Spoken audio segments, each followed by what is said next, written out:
ဒီနေ့21ရက်6လ2025အစ္စရေးနဲ့အီရန်နောက်ဆုံးရအခြေအနေကိုပြောပြပေးရမယ်။ဒါလည်းမပြောပြပေးခင်မှာသတင်းအမှားတွေကိုကျွန်တော်အရင်ပြောပြပေးရမယ်။မနေ့တုန်းကကုလသမဂ္ဂလုံခြုံရေးကောင်စီမှာအီရန်ထိပ်တန်းခေါင်းဆောင်တွေနဲ့ဗြိတိန်၊ဂျာမနီ၊ပြင်သစ်ခေါင်းဆောင်တွေအစည်းအဝေးလုပ်ကြတယ်ဗျ။အဲ့ဒီအစည်းအဝေးလုပ်တာကိုကြည့်ပြီးတော့မှသတင်းအမှားတွေပါထွက်လာဆိုလို့ရှိရင်ခါမေနီကိုအီရန်ခေါင်းဆောင်တွေကဖမ်းထားပြီးတော့မှသူတို့ကိုယ်တိုင်လှုပ်ရှားနေပြီလို့သတင်းအမှားတွေထွက်နေဒါလည်းသတင်းအမှန်မဟုတ်ပါဘူးခါမေနီကိုမဖမ်းထားပါဘူးခါမေနီကဘယ်ခေါင်းဆောင်လှုပ်ပြီးတော့မှဒီအစ္စရေးစစ်ပွဲကိုဆင်နွှဲနေတာဖြစ်ပါတယ်လို့ပြောပါပြီးချင်းမှာနောက်တစ်ခုသတင်းအမှားပါလဲဆိုလို့ရှိရင်အစ္စရေးထောက်လှမ်းရေးတွေကိုအီရန်ကမိထားပြီဆိုတဲ့သတင်းအမှားပါဒါလည်းသတင်းအမှားပါပဲလို့လှုပ်ဆောင်ထားတဲ့အရာတွေကအစစ်မှန်မဟုတ်ဘူးလို့ကျွန်တော်ပြောပြချင်ပါတယ်အဲ့တော့ကျွန်တော်သတင်းအမှန်ကိုပြောပြပေးမယ်သတင်းအမှန်ပါလဲဆိုလို့ရှိရင်အစ္စရေးကလည်းထုံးစံရှိသည့်အတိုင်းပဲအီရန်ကိုတိုက်လေယာဉ်နဲ့ပုံကျဲနေတော့မယ်ဒါပေမဲ့လို့အရင်ကတော့မဟုတ်တော့ဘူးအခုအီရန်ကလည်းအစ္စရေးကိုဆက်ဆအုပ်စုပ်ဘုံကျဲခါစပုံစံမျိုးမဟုတ်ဘဲနဲ့တဖြည်းဖြည်းနဲ့ယာဂိုင်တို့လျှော့နေလာပြီဗျာဒါကလည်းအမေရိကန်တို့ပြင်သစ်တို့ဗြိတိန်တို့ဂျာမနီတို့စောင့်ကြည့်နေတဲ့သူတို့လိုချင်တဲ့တိုက်ကွက်ထဲကိုရှောက်လာပြီလို့ထင်နေဗျာသူတို့ဘာလိုချင်လဲဆိုရင်အီရန်နေတိုက်စစ်ဆင်နေတဲ့ဒုံပြောညံ့သွားမဲ့အချိန်ကိုသူတို့စောင့်နေတယ်ဗျာဒါကြောင့်မို့လို့ကျွန်တော်မနေ့ကပြောခဲ့တယ်ဒေါ်နယ်ထရန့်ကဒီစစ်စင်ရေးအတော်ကသူခွင့်ပြုမိတ်ပေးလိုက်ပြီလို့ပြောတယ်ဒါပေမဲ့လို့သူခွင့်ပြုမိတ်ပေးတယ်ဆိုတာကချက်ချင်းတိုက်ဖို့မဟုတ်ဘဲနဲ့သူထပ်ပြီးသူပြောတဲ့အရာကနှစ်ပတ်စောင့်ကြည့်မယ်လို့ပြောတယ်သူအမိန့်တော့ပေးပြီးသွားပြီဒါပေမဲ့လို့နှစ်ပတ်စောင့်ကြည့်မယ်ဒီနှစ်ပတ်အခြေအနေကိုစောင့်ကြည့်တယ်ဆိုတာကလည်းဘယ်လိုတိုက်ရမယ်ဆိုတဲ့အနေထားနဲ့အီရန်နေတိုက်ခိုက်မှုပြောညံ့သွားတဲ့အချိန်ကိုသူတို့စောင့်နေတာဗျပြီးလို့ရှိရင်သူတို့နိုင်ငံထိပ်တန်းခေါင်းဆောင်တွေအစည်းအဝေးလုပ်မယ်လုပ်ပြီးလို့ရှိရင်ဘယ်လိုတိုက်ရမလဲဆိုတဲ့အရာကိုသူတို့စစ်စင်မှာဖြစ်တယ်ဒါပေမဲ့လို့အီရန်ရဲ့တိုက်ခွက်ကလည်းသူတိုက်တဲ့အရာဒုံကြည်တာနဲသွားတာသူတိုက်ပုံတိုက်နီးကအရင်ကထပ်ပို့ပြီးတာလာတယ်ဘလို့တာလာလဲဆိုလို့ရှိရင်အီရန်ကအစ္စရေးကိုတိုက်တဲ့အခါမှာဂျော်ဒန်နိုင်ငံအီရတ်နိုင်ငံကိုဖျက်တမ်းပြီးတော့မှဒုံကြည်တွေပြစ်လောက်ရတဲ့အတွက်အ ਨੇ ဆုံးတော့နိုင်ပိုင်းကြာမြင့်တယ်ဗျာဂျားမှာကြာချိန်ကနိုင်ပိုင်းကြာမြင့်တယ်အမေရိကန်တွေကဒီဟာကိုထောက်လန်းနေတယ်ဗျာဒါဒီလိုပဲအစ္စရေးတွေကဒါကိုထောက်လန်းနေတယ်ထောက်လန်းနေတဲ့အခါမှာဘယ်ဒုံကြည်ကဘလို့ပြစ်လိုက်တယ်ဆိုတဲ့အရာကိုသူတို့စုံစမ်းနေစဲမှာပဲအီရန်ကတကယ်ကိုအဆင့်မြင့်တဲ့ဒုံးတွေနဲ့ပြစ်ခတ်နေလိုက်တယ်သူပြစ်ခတ်တဲ့ဒုံးကြီးကအစ္စရေးရဲ့ကောင်းကင်ယံကိုရောက်သွားတဲ့အခါမှာဒုံးကြီးတစ်လုံးက9လုံးဖြာဆင်းသွားတယ်ဗျ9လုံးဖြာဆင်းသွားတဲ့အခါမှာအဲ့ဒါကြောင့်မလို့အစ္စရေးကသူ့ရဲ့ရေဒါနဲ့ဖမ်းပြီးတော့မှဒီဒုံးကြီးတွေကိုတိုက်ဖြတ်တဲ့စနစ်ကတိတ်ပြီးတော့မှသူတို့လိုအပ်တဲ့လောက်အလုံးဖြစ်ခဲ့ဘူးအီရန်ပြစ်လွတ်လိုက်တဲ့အရာအလုံး40အလုံး400မှာ40လောက်ထိမှန်နေဆိုရင်အစ္စရေးအနေနဲ့သူတို့တိုင်ပတ်သွားနိုင်တယ်ဗျအဲ့လိုမျိုးပုံစံမျိုးနဲ့ပြစ်တယ်အရင်ကတော့ဒုံးအများကြီးမပြစ်ဘဲနဲ့အနှဲငယ်နဲ့ရောက်တဲ့အခါမှာဖြာပြီးပြစ်လိုက်တဲ့အတွက်အစ္စရေးအနေနဲ့ပို့ပြီးတော့ဒုက္ခရောက်ရတယ်အဲ့တော့အီရန်ရဲ့ပြစ်လို့မှုကဒုံးကြီးနေသွားပြီမဲ့လေနီးစနစ်တွေကအရန်ကိုတိုးတက်လာတယ်နီးစနစ်အရန်ကိုမြင့်မားလာတဲ့အတွက်အစ္စရေးတွေခြေခံဖို့အတွက်အရန်ကိုခက်ခဲသွားတယ်ဗျဒါကအီရန်ဘက်ကတိုက်ကွက်ကဲတစ်ဖက်မှာကြည့်မဲ့အစ္စရေးရဲ့တိုက်ကွက်ကိုပြောပြပေးမယ်အစ္စရေးရဲ့တိုက်ကွက်ကလည်းအဆင့်တစ်ဖြည်းဖြည်းမြင့်လာတယ်သူတို့ဘလို့အဆင့်တစ်ဖြည်းမြင့်လာဆိုလို့ရှိရင်အရင်ကလောက်ကျွန်တော်ခုနပြောသလိုပဲအရင်ကလောက်လေရင်တွေအများဆဆမလွတ်ပေမဲ့သူမြင့်တဲ့အဆင့်မြင့်ပုံတွေကအရင်ကထက်နည်းနည်းပြင်းထန်လာပြီးတော့မှအဓိကမိန်းနေရာတွေကိုပဲသူကကျဲတဲ့အပြင်ကိုသူပြစ်လွတ်လိုက်တဲ့လေရင်အစီး20ဆို5စီးကကင်းထောက်ဖြစ်နေတယ်။သူ5စီးကဘယ်လိုနေရာမှာဘာတွေရှိလဲဆိုတဲ့အရာကိုတေချာကင်းထောက်ပြီးတော့မှနောက်တစ်ကြော့ပြန်ပြီးတော့မှစစ်စင်တယ်။ဒါလည်းအစ္စရေးရဲ့လှုပ်ဆောင်မှုပဲ။နောက်တစ်ခုအစ္စရေးတာတာကအီရန်ရဲ့လေပိုင်နက်ကိုစိုးမိုးထားတာဒါအစ္စရေးရဲ့လှုပ်ဆောင်ချက်ကျွန်တော်အမြဲတမ်းပြောတယ်။အစ္စရေးတွေကအလုပ်လုပ်လို့ရှိရင်သူကျွန်တော်အစ္စရေးမြောက်ပြောတာမဟုတ်ဘူးဒါဘယ်ဘက်ကပဲဖြစ်ဖြစ်သုံးသပ်တတ်ဖို့ဖြစ်တယ်အစ္စရေးကအလုပ်လုပ်လို့ရှိရင်မိန်းကိုပဲသူတို့ရှာပြီးလုပ်တယ်ဗျဒီဟာလည်းပါဆိုလို့ရှိရင်ဥမာယူကရိန်းကောင်းဆောင်ကလည်းဘရိုဒီမတ်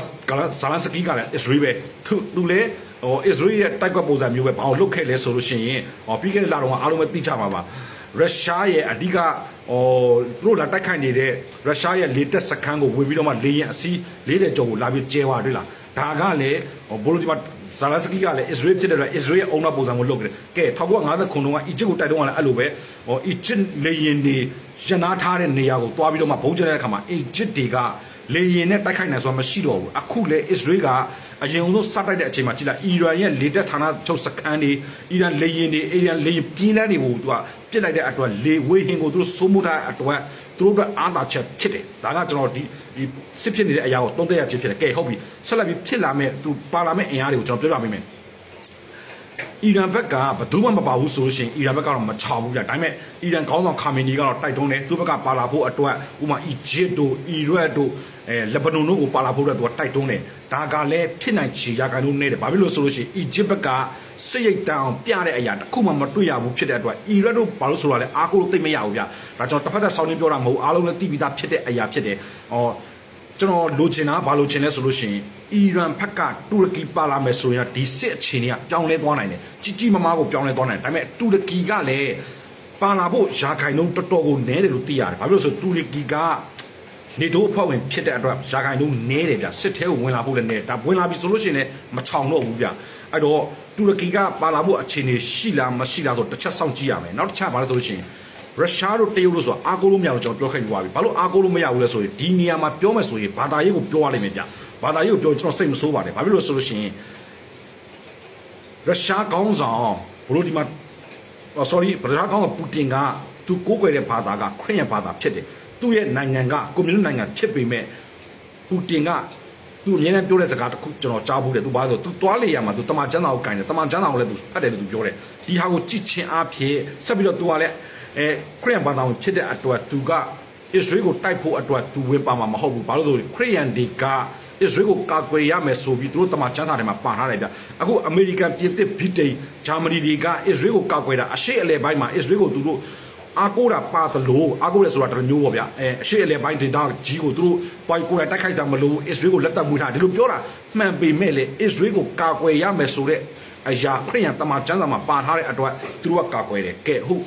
ပူတင်ကမကာကွယ်ပေမဲ့လေသူကအစ္စရေးကိုဝင်တိုက်ဖို့အတွက်ကတော့ဘာသာရေးအရာသူတိုက်မှာမဟုတ်ဘူးဒါကျွန်တော်ပြောတာတစ်ဖက်ဆောင်းနေမဟုတ်ဘူးဝင်ပြီးတော့လေ့လာကြည့်ပါခရစ်ယာန်တွေကအစ္စရေးကိုကာကွယ်ရမယ်ဆိုတဲ့ပါတဲ့အတွက်ပူတင်ကတိုက်ခိုက်ဖို့အတွက်သူရှိမှာမဟုတ်ဘူးဒါပေမဲ့ဒီကြားထဲမှာပူတင်ရဲ့ရှီဂျီဖင်ရဲ့ဒီကြားထဲမနေ့တုန်းကဖုံးဆက်တယ်လို့ကြားရတယ်ဗျဒီဖုံးဆက်တဲ့အရာကလည်းအများဆုံးကသူတို့ဝင်ပါမှာမဟုတ်ပေမဲ့လေလက်နက်အင်အားနဲ့အီရန်အကူအညီတောင်းလာရင်ပေးဖို့အတွက်အစီအစဉ်ရှိတယ်သူတို့ရဲ့စာချုပ်ထဲမှာတနိုင်ငံစစ်ရေးလေ့ကျင့်မှုပါတယ်စီးပွားရေးပါတယ်တနိုင်ငံစစ်ဖြစ်လို့ရှိရင်ဝင်ပါဖို့တော့မဟုတ်ဘူးဒါပေမဲ့ကူညီပေးဖို့အများဆုံးကူညီပေးဖို့အတွက်ဖြစ်တယ်ဒါကြောင့်မို့လို့လေပူတင်နဲ့ယူကရိန်းစစ်ဖြစ်တဲ့အချိန်မှာ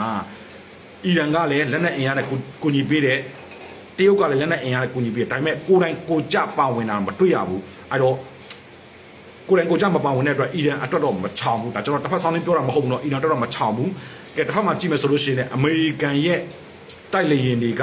တဖြည်းဖြည်းနဲ့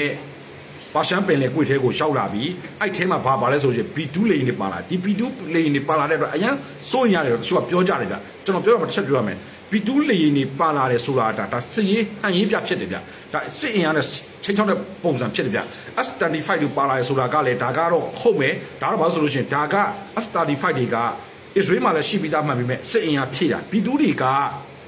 သူဘာလို့လဲဟာလဲဆိုလို့ရှိရင်အနုနုစက်ယုံတွေကိုကျဲဖို့အတွက်ပေါင်3000ကျော်ဘုံတွေကိုတင်ဆောင်တဲ့အရာဖြစ်တယ်ဗျဒီဟာနဲ့ကျဲမယ်ဆိုလို့ရှိရင်အီရန်နေရဲ့အနုမြူအခြေစိုက်စခန်းတွေကိုထိရောက်ကျဲနိုင်တဲ့လေယာဉ်ဖြစ်တယ်ဗျဒါပေမဲ့ဒီလေယာဉ်တွေပါလာတဲ့ဆိုပေမဲ့လည်းဒီလေယာဉ်ကိုမပါလဲရတယ်ဗျအမေရိကန်မှာပဲထားပြီးတော့မှအမေရိကန်နေလာကျဲလို့ရတယ်အမေရိကန်ကနေပြီးတော့မှအီရန်ကိုလာမယ်ဆိုလို့ရှိရင်နိုင်ပေါင်း60တော့ပြန်တန်းရတယ်ဒီအရာကိုအမေရိကန်နေလုံနိုင်တယ်ဘာလို့လုံနိုင်လဲပြောလို့ရလဲဆိုလို့ရှိရင်လေယာဉ်ပေါ်မှာစီဖြစ်ဖို့အတွက်လည်းသူတို့ဒီဗီဒူးလေယာဉ်တွေကစွမ်းဆောင်နိုင်တယ်ဘာဖြစ်လို့လဲဆိုလို့ရှိရင်2003ခုနှစ်တုန်းကအာဖဂန်နစ္စတန်တိုက်တုန်းကဒီဗီဒူးလေယာဉ်တွေတုံးခဲ့တယ်ဗျဒီဗီဒူးလေယာဉ်တွေကအမေရိကန်ကနေပြီးတော့အာဖဂန်နစ္စတန်ကိုတိုက်ရိုက်ပြန်တန်းလာတာဗျဒီဂျာကန်စကန်တွေမှာနေတာမဟုတ်ဘူးနောက်တစ်ခုကဘာဆိုရီမင်ကိုလာပြီးတော့မှဘုံကျဲတုန်းကဒီဗီဒူးလေယာဉ်တွေတုံးခဲ့တယ်ဒီဗီဒူးလေယာဉ်တွေအမေရိကန်တိုက်ရိုက်လာတာဗျအဲ့တော့အမေရိကန်တွေတိုက်ရိုက်လာလို့ရပါရက်နဲ့ဘာဖြစ်လို့ပါရှားပင်လီကိုတွေကိုပို့လာရဲဆိုလို့ရှိရင်ဒါကအီရန်တွေကိုတတိပေးချင်းဖြစ်တယ်ငါတို့တကယ်တိုက်တော့မယ်လို့တတိပေးချင်းဖြစ်တယ်အဲ့တော့သမ္မတထရန့်ကဒီနှစ်ပတ်အချိန်ပေးတယ်ဆိုတာကနှစ်ပတ်စောင့်ကြည့်မယ်ဆိုတာကခါမီနီကိုလက်နက်ချဖို့ရယ်နောက်တစ်ခုကဒီအီရန်တွေဘလို့လက်နက်တွေအသုံးပြုနေဆိုတဲ့ဟာကိုသူစောင့်ကြည့်ဖို့ရယ်ပြီးလို့ရှိရင်အီရန်တွေဖက်ကဘလို့ဒီဘလောက်ထိထောက်ပံ့ပြီးဘာတွေလုပ်မယ်ဆိုတဲ့အရာကိုထောက်လန်းတာရယ်အချိန်ကြီးဖြစ်နိုင်တယ်ဗျအဲ့တော့ကျွန်တော်သုံးတဲ့မှုကဒီလောက်ပဲဘာလို့ဆိုလို့ရှိရင်အီရန်ကလည်းဘလို့ပြင်ဆင်လာမလဲဆိုတဲ့အရာကိုအမေရိကန်ထောက်ကြည့်တယ်စောင့်ကြည့်တယ်ပြီးလို့ရှိရင်အစ္စရေးတွေကိုအီရန်ကနောက်ဆုံးဘလို့လက်နက်မျိုးနဲ့တိုက်ခိုက်မယ်ဆိုတဲ့အရာကိုလည်းအားလုံးစောင့်ကြည့်ဖို့တက်ဖြစ်တယ်ကျွန်တော်ရဲ့ပြောပြချက်ကလောက်ပါပဲလို့အားလုံးပဲကျွန်တော်ရဲ့ page လေးကို like follow လုပ်ပေးကြပါအောင်လို့ပြောပေးချင်ပါတယ်နောက်နေ့တွေမှာတက်ဆက်ပေးသွားပါအောင်မယ်